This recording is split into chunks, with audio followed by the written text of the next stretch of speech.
Hello દોસ્તો, last વિડીયોમાં આપણે જોયું હતું કે યુઝરને ફક્ત S3 બકેટનો જ એક્સેસ આપવો હોય તો કેવી રીતે આપણે યુઝર બનાવવો અને કેવી રીતે આપણે પોલિસી અટેચ કરવી તે જોયું હતું. આ વિડીયોમાં આપણે ફક્ત એવું કરવું છે કે યુઝર ફક્ત EC2 ઇન્સ્ટન્સ ચલાવી શકે, બનાવી શકે અને ડિલીટ કરી શકે. એનો જ આપણે પાવર આપવો છે, તો એના માટે આપણે કેવી રીતે સેટઅપ કરવું તે આપણે જોઈએ. તો સૌપ્રથમ આપણે દઈશું એમેઝોનમાં, અને હું અત્યારે અહીંયા રૂટ અકાઉન્ટમાં છું, અને આપણે એક રૂટ અકાઉન્ટમાંથી આપણે લોગઆઉટ થઈએ, અને આપણે એક યુઝર બનાવ્યો હતો જેને આપણે ફૂલ એક્સેસનો પાવર આપેલો હતો. એનું નામ હતું એડમિન યુઝર. તો આપણે એડમિન યુઝરથી આપણે લોગિન થઈએ, અને અકાઉન્ટ આઈડી આપણું હતું સાયબર ગુરુ 2026. યુઝર નેમ હતો એડમિન. પાસવર્ડ આપણે ટાઈપ કરીશું અને આપણે લોગિન થઈએ.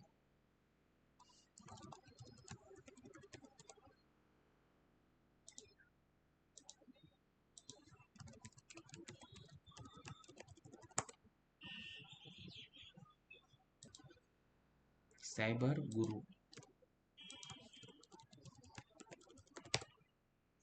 ઓકે, તો આપણે અહીંયા આપણે લોગિન થઈ ગયેલા છીએ. આપણે ફરીથી આ યુઝરમાં જઈશું. અહીંયા આપણે એક યુઝર બનાવીએ. ઓકે, અને યુઝર હું ક્રિએટ કરું છું એક નવો, અને એનું નામ રાખું છું જનક.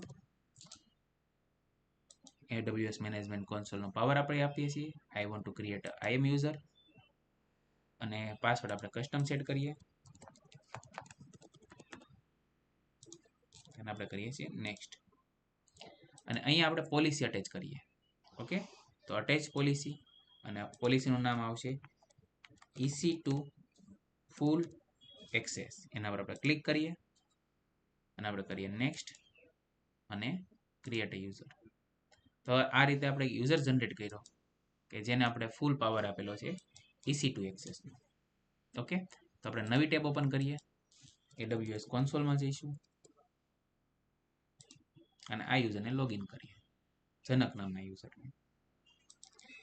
સાયબર ગુરુ 2026, યુઝર નેમ જનક, પાસવર્ડ આપણે ટાઈપ કરીએ અને લોગિન કરીએ. તો આ યુઝરને ફક્ત અને ફક્ત આપણે પાવર આપેલો છે EC2 માટેનો. ઓકે,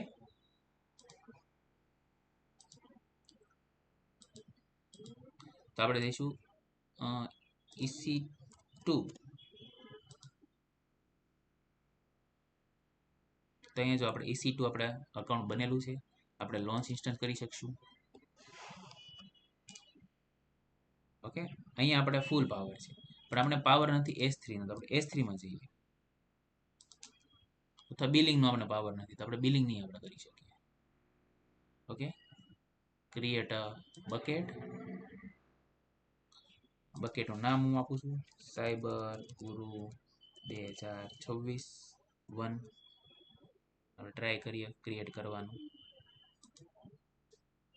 તો અહીં આપણને to create bucket permission is required.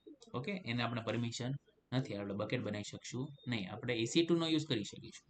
Okay, હવે બીજું આપણે એવું કરીએ કે આપણે એડમિન યુઝરમાં આપણે અત્યારે જઈએ. અજય નામનો યુઝર જે છે એને ફક્ત આપણે પાવર આપેલો હતો S3 નો. આપણે આને પણ આપણે એક પાવર આપવો છે કે જે અજય નામનો યુઝર જે છે એ S3 બકેટ પણ કરી શકે એક્સેસ. તો આપણે એના પર ક્લિક કરીએ, અથવા જનક નામના યુઝરને આપણે EC2 આપો, એવું પણ આપણે અહીંયા એક્ઝામ્પલ માટે આપણે અજય નામના યુઝરને S3 નો પાવર આપવો છે. તો આપણે પોલિસી જે આપી હતી S3 ફૂલ એક્સેસ, અહીં આપણે આપશું EC2 ફૂલ એક્સેસ. એડ પરમિશનમાં જવાનું, એડ પરમિશન, અટેચ પોલિસી, અને આપણે લખશું EC2 ફૂલ એક્સેસ. તો હવે અજય નામના યુઝરને બે પરમિશન છે, S3 ફૂલ બકેટની અને EC2 ની પણ. ઓકે, તો હવે ફરીથી આપણે અજય નામના યુઝરને લોગિન કરીએ, જનક નામના યુઝરને આપણે લોગ આઉટ કરીએ, અને કોન્સોલમાં જઈશું, અજય નામના યુઝરને લોગિન કરીએ, પાસવર્ડ નાખશું. આ વખતે અજય નામના યુઝરને બે પાવર આપેલો છે, એક EC2 ફૂલ એક્સેસ અને એક S3 બકેટ. લાસ્ટ ટાઈમ જોયું તો આપણે S3 બકેટનો પાવર હતો, તો S3 બકેટ નહીં બનાવી શકતું હતું, અને આપણે બનાવ્યું હતું પણ એક બકેટ. આપણે એને ક્લિક કરીને આપણે ડિલીટ પણ કરી શકીએ.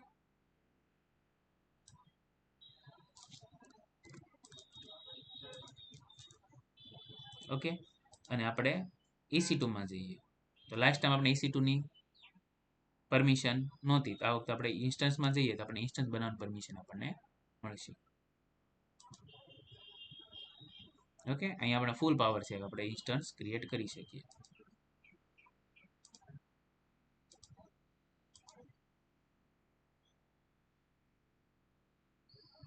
ઇન્સ્ટન્સને ડિલીટ પણ આપણે કરી શકીએ. સમજી લો કે આ ઇન્સ્ટન્સ રનિંગ છે, તેને આપણે ક્લિક કરી આપણે એને શટડાઉન ડિલીટ પણ આપણે કરી શકીએ. તો આ રીતે આપણે યુઝર બનાવ્યો કે જેમાં EC2 ફૂલ એક્સેસનો પાવર આપણે આપેલો અને S3નો પણ આપણે પાવર આપેલો છે. તો આ વિડીયોમાં આપણે એટલું રાખીશું. મળીએ આપણે નેક્સ્ટ વિડીયોમાં. Thank you.